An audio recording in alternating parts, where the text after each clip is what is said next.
Hi viewers, welcome to the channel cold crime. आज जो case मैं आपके सामने रखने जा रही हूँ ये साउथ इंडिया के केरला में हुए एक भयानक मर्डर का है।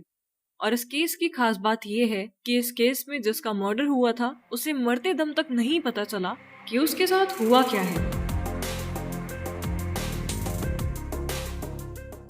ये बात 17 अक्टूबर 2022 की है। केरला के एक गवर्नमेंट हॉस्पिटल में एक लड़के को इमरजेंसी में एडमिट किया जाता है। उस लड़के का नाम था शेरॉन राज। शेरॉन की उम्र 23 साल थी और वो नैयर क्रिश्चियन मेडिकल कॉलेज में रेडियोलॉजी का स्टूडेंट था। हॉस्पिटल में एडमिट करने की वजह थी शेरॉन का बार बार उल्टियां करना, पेट में काफी ज्यादा दर्द बताना, सांस लेने में तकलीफ होना और उसके स्टूल्स का कलर ब्लैक होना। शॉकिंग बात ये थी कि शेरॉन को कोई भी बीमारी नहीं थी और ये सारे सिम्टम्स उसको सिर्फ 3 दिन पहले होने शुरू हुए। शेरॉन के सारे टेस्ट करने के बाद डॉक्टर्स ने ये शक जताया कि शायद शेरॉन ने एसिड पिया है। डॉक्टर्स ने घर वालों से और शेरॉन से ये पूछने की कोशिश की, जब भी कोई इंसान कोई जहरीली चीज खाता या पीता है तो उसके इलाज के लिए जरूरी होता है कि डॉक्टर्स को पता चले कि वो कौन सा जहर है, ताकि उस जहर की सही एंटीडोट डॉक्टर्स टाइम पे पेशेंट को दे सकें। लेकिन यहाँ तो कहानी ही उल्टी थी। शेरॉन के घर वालों ने बोला कि शेरॉन ने कोई भी एसिड नहीं पिया है। शेरॉन के सारे एग्जामिनेशन और इन्वेस्टिगेशन के बाद डॉक्टर्स ने रिपोर्ट्स देखकर घर वालों को बताया कि शेरॉन की वाइटल ऑर्गन्स जैसे लंग्स, किडनी और लिवर ये सभी फेल हो रहे हैं। डॉक्टर्स शेरॉन को जल्दी से डायलिसिस पे रखते हैं। डायलिसिस एक प्रोसेस होती है जब हमारी किडनी हमारा ब्लड प्यूरिफाई नहीं कर पाती तो हमारे ब्लड को प्यूरिफाई करने के लिए अलग से मशीन लगाई जाती है। और अब क्योंकि शेरॉन की किडनीज फेल हो रही थी तो डॉक्टर्स को उसको डायलिसिस पे रखना पड़ा। लेकिन डॉक्टर्स बार बार पूछ रहे थे कि शेरॉन ने कुछ जहरीली चीज खाई है, कुछ एसिड पिया है। अब ऐसे सस्पिशियस केसेस में डॉक्टर्स की ये ड्यूटी बन जाती है पुलिस को इन्वॉल्व करने की। तो उस गवर्नमेंट हॉस्पिटल के डॉक्टर्स ने पुलिस को कांटेक्ट किया। पुलिस हॉस्पिटल आई और हॉस्पिटल में शेरॉन से और उसके घर वालों से पूछताछ की। शेरॉन ने पुलिस को बताया कि उसने एक काढ़ा पिया था अपनी फ्रेंड के यहाँ पर, लेकिन वो काढ़ा तो उसकी फ्रेंड ने भी पिया था। उसके अलावा तो उसने कुछ भी ऐसा खाया या पिया नहीं है। पूछताछ में शेरॉन का एक दोस्त जिसका नाम था रेजिन पुलिस को बताता है कि आज से 3 दिन पहले 14 अक्टूबर 2022 को शेरॉन और रेजिन दोनों ही ग्रीष्मा के घर गए थे कन्याकुमारी, जहाँ शेरॉन को उससे कुछ किताबें लेनी थी।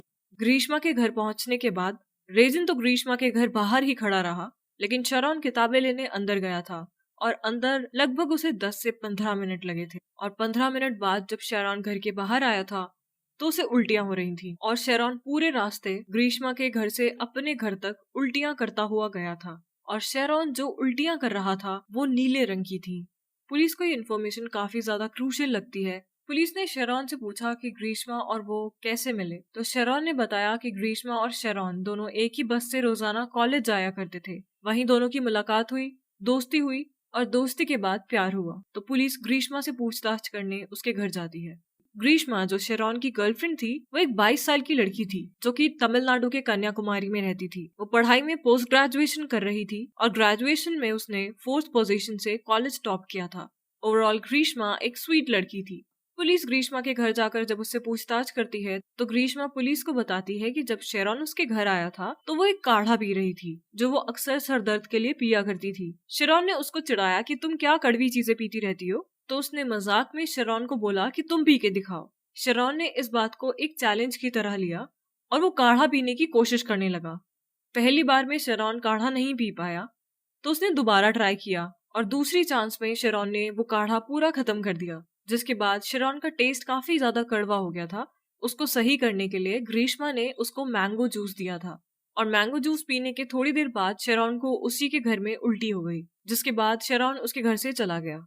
ये सारी बातें सुनने के बाद पुलिस ने ग्रीष्मा से कहा कि वो कौन सा काढ़ा था, उसका नाम बताओ और बॉटल दिखाओ। तो इस पर ग्रीष्मा ने पुलिस को बोला कि वो काढ़ा उसकी मदर ही उसको देती है और उसे इस काढ़े के बारे में कोई भी जानकारी नहीं है। वो हर बार सरदर्द में ये ही काढ़ा पीती है, लेकिन उसे इस काढ़े का नाम नहीं पता। तब पुलिस ग्रीष्मा से उस काढ़े की बोतल मांगती है तो ग्रीष्मा बोलती है कि उसकी बोतल भी उसे नहीं पता। पुलिस को बात थोड़ी नॉर्मल लगती है। वैसे भी कोविड के बाद मार्केट में काढ़ों की कोई कमी नहीं थी और किसी कंपनी के काढ़े का नाम भूल जाना ये भी एक बच्ची के लिए एक आम सी बात है। तो पुलिस वहाँ से चली जाती है। इधर हॉस्पिटल में शेरॉन की हालत और भी ज्यादा बिगड़ती जा रही थी। शेरॉन की दोनों किडनीज फेल हो चुकी थी। शेरॉन की ये हालत देखते हुए पुलिस ने डिसाइड किया कि शेरॉन का डाइंग डिक्लेरेशन रिकॉर्ड किया जाए। डाइंग डिक्लेरेशन एक स्टेटमेंट होता है जो उस इंसान से लिया जाता है जिसके आसार हैं कि वो मर जाएगा और उसकी जो डेथ होगी वो नेचुरल नहीं होगी, बल्कि पुलिस को इंक्वायरी करनी पड़ेगी उसकी डेथ के ऊपर। तो ऐसे केसेस में डाइंग डिक्लेरेशन मजिस्ट्रेट के सामने रिकॉर्ड किया जाता है। जब शेरॉन का डाइंग डिक्लेरेशन रिकॉर्ड हुआ तो शेरॉन ने किसी के ऊपर भी शक नहीं जताया, बल्कि जो शेरॉन ने पहले पुलिस को स्टेटमेंट दी थी कि उसने एक काढ़ा पिया था जिसके बाद उसे उल्टियां हुई थी, डाइंग डिक्लेरेशन में शेरॉन ने उस काढ़े का जिक्र भी नहीं किया। डाइंग डिक्लेरेशन की इम्पोर्टेंस इतनी ज्यादा होती है कि इस स्टेटमेंट को एक एविडेंस के तौर पे कोर्ट में पेश किया जाता है। डाइंग डिक्लेरेशन के रिकॉर्ड होने के एक दिन बाद 25 अक्टूबर 2022 को शेरॉन राज की डेथ हो जाती है। बहुत से सवाल अभी बाकी थे। शेरॉन को किसने मारा, क्यों मारा, उसे कब और क्या खिला के मारा, और उसकी बॉडी में जो जहर था वो किसने दिया और कैसे। शेरॉन की पोस्टमार्टम रिपोर्ट आती है जिसमें डॉक्टर्स का शक तो सही नहीं निकलता। शेरॉन की बॉडी में कोई भी एसिड नहीं था, लेकिन शेरॉन की बॉडी से पेस्टिसाइड के ट्रेसेस मिले थे। पेस्टिसाइड एक केमिकल होता है जिसे हिंदी में कीटनाशक कहते हैं। ये ज्यादातर खेती बाड़ी करने वाले लोगों के पास पाया जाता है। अब क्योंकि ये केस पुलिस से सॉल्व नहीं हो रहा था तो ये केस क्राइम ब्रांच को ट्रांसफर कर दिया जाता है, जिसके बाद क्राइम ब्रांच फौरन एक्टिव होती है और शेरॉन का मोबाइल फोन सबसे पहले अपने कब्जे में लेती है और उस मोबाइल फोन से होते हैं खुलासे। पहला खुलासा था, शेरॉन और ग्रीष्मा दोनों गर्लफ्रेंड बॉयफ्रेंड नहीं थे, बल्कि दोनों शादीशुदा थे। इन दोनों ने छुपकर शादी कर ली थी। शेरॉन के मोबाइल फोन से ऐसी बहुत सारी फोटोज मिली थी जिसमें ग्रीष्मा ने सिंदूर लगा रखा था और उसने गले में मंगलसूत्र भी पहन रखा था। शेरॉन के फोन में ग्रीष्मा और शेरॉन की शादी की वीडियोस भी पुलिस को मिली। इसके अलावा पुलिस को शेरॉन और ग्रीष्मा की चैट मिली जिसमें ग्रीष्मा काफी ज्यादा वरिड है इस चीज को लेकर कि पुलिस अब उस पर शक करेगी, क्योंकि ग्रीष्मा ने ही शेरॉन को काढ़ा दिया था। पुलिस को ग्रीष्मा और शेरॉन के बीच हुई बात की कॉल रिकॉर्डिंग भी मिली जिसमें ग्रीष्मा शेरॉन की काफी ज्यादा चिंता कर रही है और रो रही है कि अब सबको लगेगा कि ग्रीष्मा ने उसे जो काढ़ा दिया था वही उसके लिए जहर बन गया। उन दोनों की बातों से ऐसा लग रहा था कि शेरॉन को भी ग्रीष्मा पे काफी दया आ रही है कि बेचारी का बेफालतू में नाम ड्रैग हो रहा है, और पुलिस भी उसके घर तक पहुंच गई इन्वेस्टिगेशन करने।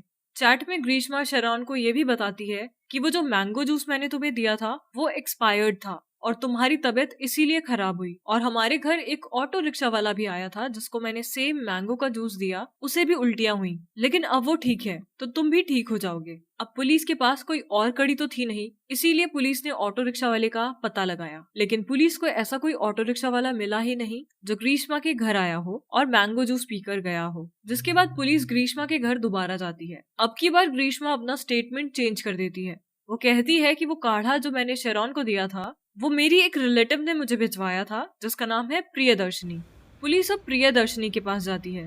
प्रियदर्शनी पुलिस वालों को मेडिकल स्टोर का एड्रेस देती है कि मैंने ये काढ़ा इस दुकान से खरीदा था। पुलिस वाले मेडिकल स्टोर पर जाते हैं। स्टोर वाले से पूछताछ करने पर पुलिस को पता चलता है कि वो मेडिकल स्टोर वाले ऐसा कोई भी काढ़ा बेचते ही नहीं। जिसके बाद पुलिस वापस प्रियदर्शनी के पास जाती है, उसको धमकाती है कि तुमने हमें गलत एड्रेस दिया, अब बात बताओ क्या चक्कर है। क्योंकि अब पुलिस की डांट से प्रियदर्शनी घबरा जाती है तो वो पुलिस को अब सच बताती है। प्रियदर्शनी कहती है कि ग्रीष्मा का उसके पास कॉल आया था और ग्रीष्मा ने प्रियदर्शनी से कहा था कि काढ़े का नाम तुम अपने सर ले लो और किसी मेडिकल स्टोर का पता दे दो। ये सारी कहानी सुनकर पुलिस जाती है ग्रीष्मा के घर और उसको अरेस्ट करके थाने लाती है। पुलिस ग्रीष्मा से 8 घंटे तक पूछताछ करती है। जब पुलिस ने पहले ग्रीष्मा से स्टेटमेंट्स लिए थे तब उसकी फैमिली वाले भी उसके साथ थे, लेकिन इस वक्त ग्रीष्मा अकेले पुलिस स्टेशन में थी, वो भी 8 घंटों के लिए। ग्रीष्मा अपना गुनाह कबूल करती है। ग्रीष्मा पुलिस को बताती है कि उसके पेरेंट्स को शेरॉन का और उसका रिलेशनशिप पसंद नहीं था, लेकिन शेरॉन ग्रीष्मा को छोड़ने को तैयार नहीं था। ग्रीष्मा के घर वालों ने ग्रीष्मा की शादी एक आर्मी वाले से फिक्स कर दी थी जो होनी थी इसी मार्च को, लेकिन वो ऑलरेडी शेरॉन से शादी कर चुकी थी और शेरॉन उसे किसी भी कीमत पर नहीं छोड़ रहा था। ग्रीष्मा ने पुलिस को बताया कि शेरॉन से पीछा छुड़ाने के लिए ग्रीष्मा ने एक झूठ भी बोला था कि ग्रीष्मा की कुंडली में लिखा है कि उसका पहला पति मर जाएगा, ताकि शेरॉन डर जाए और ग्रीष्मा को छोड़ दे। लेकिन शेरॉन कुंडली वगैरह में इतना विश्वास नहीं रखता था और ग्रीष्मा का ये प्लान फ्लॉप हो गया। जिसके बाद ग्रीष्मा शेरॉन को अपने रास्ते से हटाने के लिए प्लानिंग करने लगी। अब सवाल आता है कि ग्रीष्मा ने शेरॉन को मारा कैसे। जब ग्रीष्मा से पुलिस ने पूछा कि तुमने शेरॉन को जहर कैसे दिया, तो ग्रीष्मा ने बताया कि उस दिन 14 अक्टूबर 2022 को जब शेरॉन उसके घर बुक लेने आया था, तब ग्रीष्मा ने काढ़े में जहर मिला दिया था और चैलेंज किया था शेरॉन को कि इतना कड़वा काढ़ा पीकर दिखाओ। और सबसे भयानक बात, ये कोई पहली बार नहीं था जब ग्रीष्मा ने शेरॉन को मारने का ट्राई किया। इससे पहले भी ग्रीष्मा शेरॉन को मारने का ट्राई कर चुकी थी। एक बार शेरॉन जब अपने कॉलेज में था तो ग्रीष्मा उसके कॉलेज में पहुंच गई कोल्ड ड्रिंक की बोतल लेके, और उस कोल्ड ड्रिंक की बोतल में थी 50 पैरासिटामोल की टैबलेट्स। जब ग्रीष्मा ने शेरॉन को ये स्लाइस की बोतल दी तो शेरॉन को उस स्लाइस की बोतल में कुछ गड़बड़ लगी। उसे लगा कि शायद ये एक्सपायर्ड है या नकली है, और उसने ये बोतल छोड़ दी और दूसरी वाली से पी जो ग्रीष्मा अपने लिए लाई थी और जो सही थी। लेकिन मेरे लिए ये शॉकिंग बात है कि शेरॉन को ग्रीष्मा पे शक नहीं हुआ, सिर्फ उस बॉटल पे हुआ। ग्रीष्मा ने पुलिस को बताया कि शेरॉन उसे काफी ज्यादा प्रेशर में रखता था।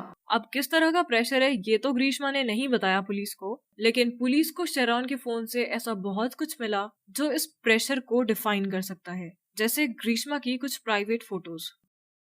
जब ग्रीष्मा अपना क्राइम कन्फेस करती है तो पुलिस उसके घर जाती है। ग्रीष्मा के घर के आसपास कुछ प्लॉट्स थे।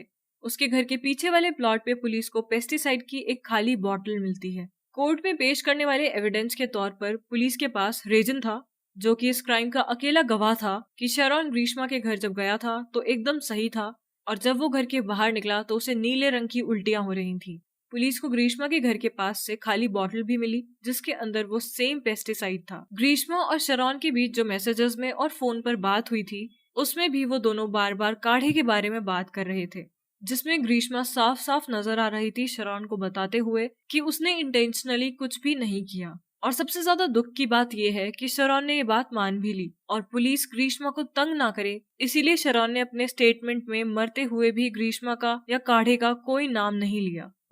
तो बात ये थी कि ग्रीष्मा शेरॉन से प्यार करती थी, शादी कर चुकी थी, लेकिन अब वो अपने पेरेंट्स के कहने पर उनके हिसाब से शादी करना चाहती थी और आराम की जिंदगी गुजारना चाहती थी। लेकिन शेरॉन ग्रीष्मा और अपनी शादी को लेकर काफी ज्यादा सीरियस था और ग्रीष्मा को छोड़ने का उसका कोई भी इरादा नहीं था।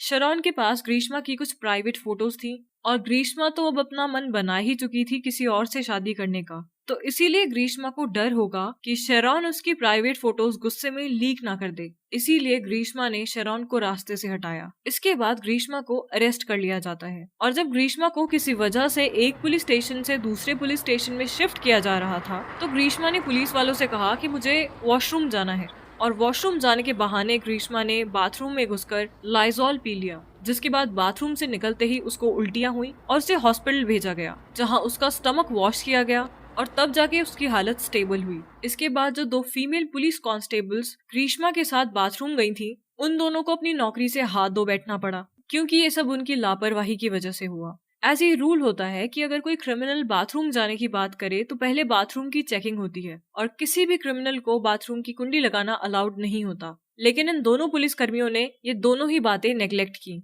इनफैक्ट एक पुलिस कर्मी ने तो अपने इंटरव्यू में ग्रीष्मा को क्यूट भी बोल दिया, वो भी तब जब ग्रीष्मा अपना गुनाह कबूल कर चुकी थी, और साथ में ये भी कहा कि ग्रीष्मा काफी इंटेलिजेंट लड़की है, वो अपनी ग्रेजुएशन में टॉप पर रही है। मुझे ऐसे केसेस सुनने के बाद इस बात पे काफी गुस्सा आता है। अगर आपके अंदर गट्स नहीं है स्टैंड लेने के तो कोई जरूरत नहीं है इन सब चीजों में इन्वॉल्व होने की, लेकिन अगर आप एक बार कमिटेड हैं अपने रिलेशनशिप में तो ये आपकी रिस्पॉन्सिबिलिटी है अपने पेरेंट्स को उस चीज के लिए मनाने की। वैसे आप क्या सोचते हैं इस केस के बारे में? मिलते हैं एक नई क्राइम की स्टोरी के साथ, तब तक के लिए अपना ध्यान रखें। Good bye.